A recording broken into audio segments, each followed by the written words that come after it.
Summary of ICI News Canada, most featured news with its presenter Angelica Cifuentes. Quebec-trained physicians are facing significant changes with the tabling of Bill 83 by Health Minister Christian Dubé in the National Assembly. This bill will require general practitioners and specialists to practice in the public sector for the first 5 years of their professional careers. The measure aims to ensure that Quebecers have access to the public health system, supported by government funding. Penalties for non-compliance are severe, with daily fines ranging from $20,000 to $100,000 and up to double that amount for repeat offenses. This project, which will be studied in 2025, has already received the support in principle of the political parties of the National Assembly, even if they are asking for a detailed analysis.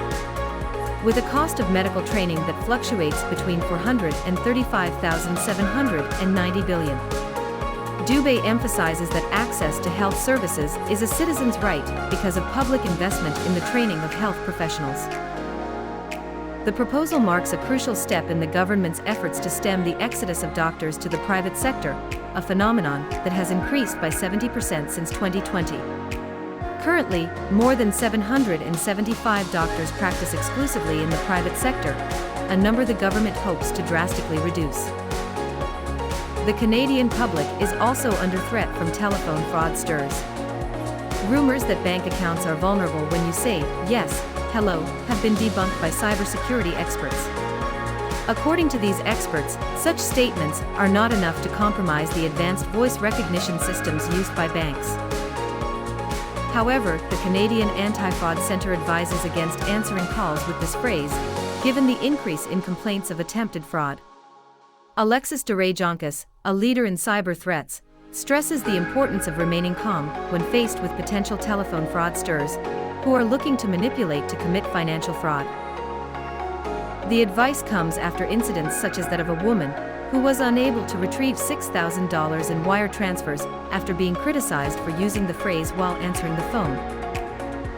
A severe snowstorm has left thousands of residents in Muskoka, Ontario without power. More than 10,000 Hydro One customers have been affected, with potential for more remote areas.